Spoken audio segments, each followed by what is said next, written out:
What's up, Muscle and Strength? This is Arash Rahbar, and I'm gonna take you guys through my pre-workout meal and ritual.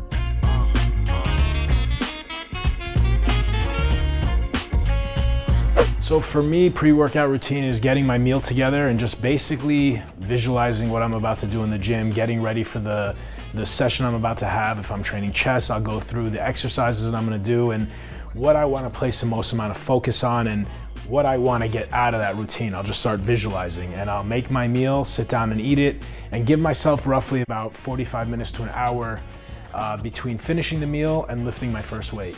So we got some oatmeal. I measure out about a cup, which is 80 grams. I don't use the cup measures. They're inaccurate. I use the scale. That's 85 grams. And what I like to do is I like to grind it up. There's no like scientific reasoning behind this. I just like my oatmeal with that consistency. So it's like finer. Instead of having like the little oat flours when you're done, it's just like a big mushy consistency, which I enjoy a lot more.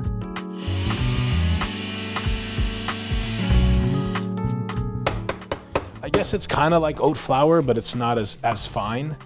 But again, I just do this just because I enjoy the consistency. There's no added benefit that I know of, at least. Probably is going to digest a little bit faster and break down a little bit easier, which is also a good thing because sometimes too much oatmeal before training can bother some people's stomach. So I throw in my pink salt, which is it's a quarter of a teaspoon here. I put 2 of them, so half of a teaspoon of pink salt. For you guys that switch over from regular table salt to pink salt, keep in mind that it's higher in sodium. Depends which one you buy, but it's usually double the sodium of regular white salt. This is organic powder stevia, the whole food brand, and some cinnamon here. It's got great health benefits, but it also tastes great. I like to cook it slowly. I think if I can avoid the microwave, I will. I also think the consistency of the oatmeal comes out a little different when you cook it rather than microwaving. And you know, unless you master it, you can make a mess in the microwave. You know, that shit explodes and gets all over the place.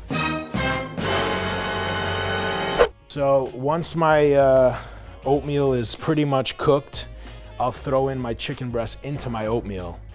And trust me, if you guys haven't tried it and you're thinking that sounds gross, it's good. If your chicken is seasoned, you want to wipe the seasoning off because I have a cinnamon sweet flavor going on there, so I don't want like, you know, pepper or curry or something on my chicken. This is from my meal prep company from Trifecta. I do about 6 ounces. That's a little too much. Why do you think the scale is important? I mean, it's consistency, man. Like if you're trying to wing it and have a lifestyle diet, it's fine to do it by eye, but if you want to know what's happening and why you look better or why you look worse, you need to be consistent. And eyeing food is just super inaccurate, you know? Like, even if it's a little bit off, over 5 meals, that's a decent amount, you know? Especially with like nut butters and nuts. That's like the biggest mistake people make. Nut butters and nuts are calorically dense because fats are 9 calories versus 4 calories in carbs and 4 calories in protein. So if you have a little bit too much nuts or a little bit too much peanut butter a couple times a day or a couple times a week, it really adds up. So after, it's been over 25 years that I've been weighing my food. I mean, can I eye it and get pretty close? Yeah, I could. But am I gonna be off an ounce or a little more, a little less here and there? Yeah, and that's gonna add up. I like the oatmeal really thick, but unless you're having like 100 grams of carbs, for me, it's just like too small, you know what I mean?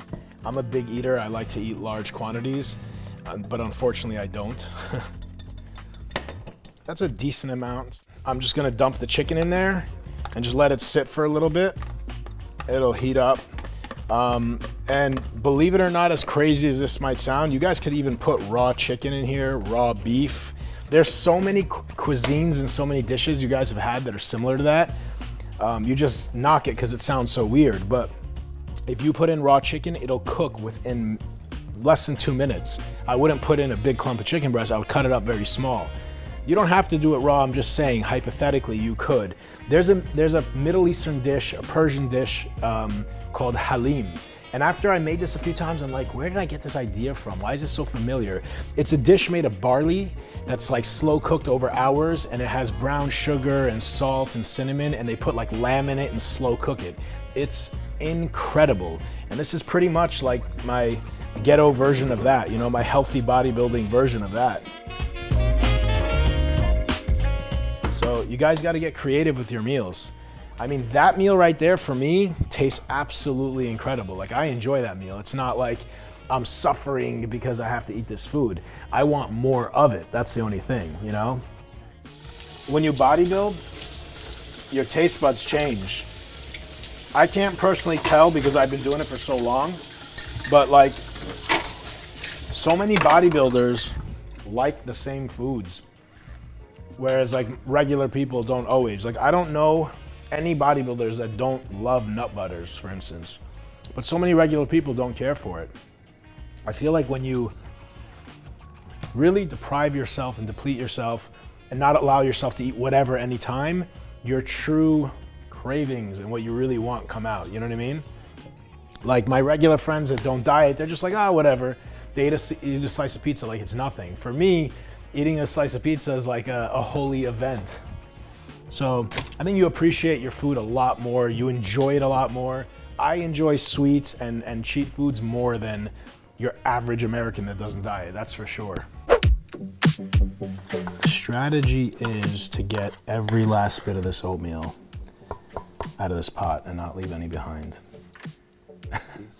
So yeah, I'll eat this, and then within an hour, usually I get to the gym. I like to let it digest.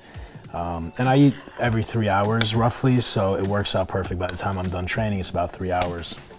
So usually like half hour, 40 minutes after the meal, I'll head out and I'll be in the gym, start lifting my first weight at about an hour after the meal. I'm not so like, you know, to the minute with that, but just as long as I don't have a full stomach and it's not uncomfortable. For a while, the oatmeal was bothering me pre-workout. Like, throughout the year, things change. I don't even know why sometimes, but it was bothering me and I was just having chicken and rice. But I really like this oatmeal. I enjoy it the way I made it. It smells and tastes great. Although a lot of you are gagging right now, it is good, I promise. So it's nice to have this back. I've been eating the oatmeal again back maybe for like the past 2 weeks.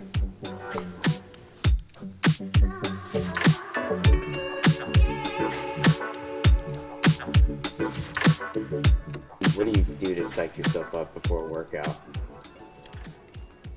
Nothing really, man. I mean, I've been training for so many years. I just like, even when I'm out of it and drained and just like mentally not there, I just go. I go and I know that I'll turn on once I get training, you know? Like, once you start moving, some days I get to the gym, I'm like, how am I gonna lift, man?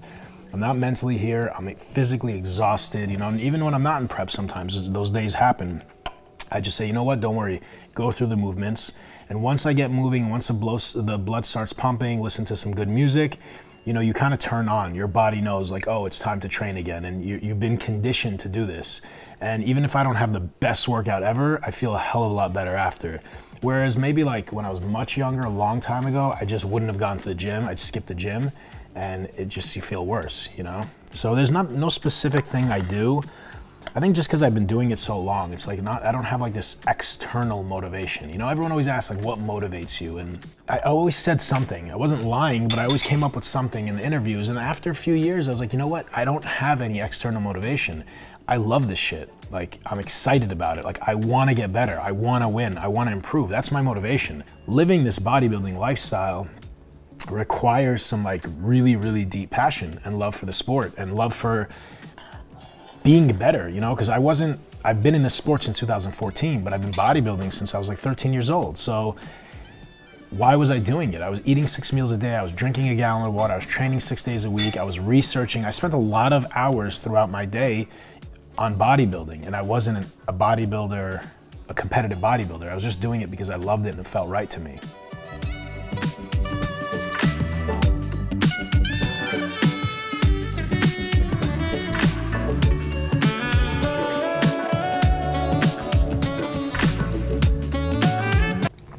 Don't use that one. All right, guys, so I have my pre-workout here that I make myself. It's some Norvaline, citrulline, agmatine, some glycerol, and a bunch of other stuff that I might share with you guys sometime in the near future. So the meal is down. I'm gonna sip on this on my way to the gym. I hope you guys enjoyed my pre-workout routine. I'm Arash Rahbar. Be sure to subscribe below, and I'll see you guys soon.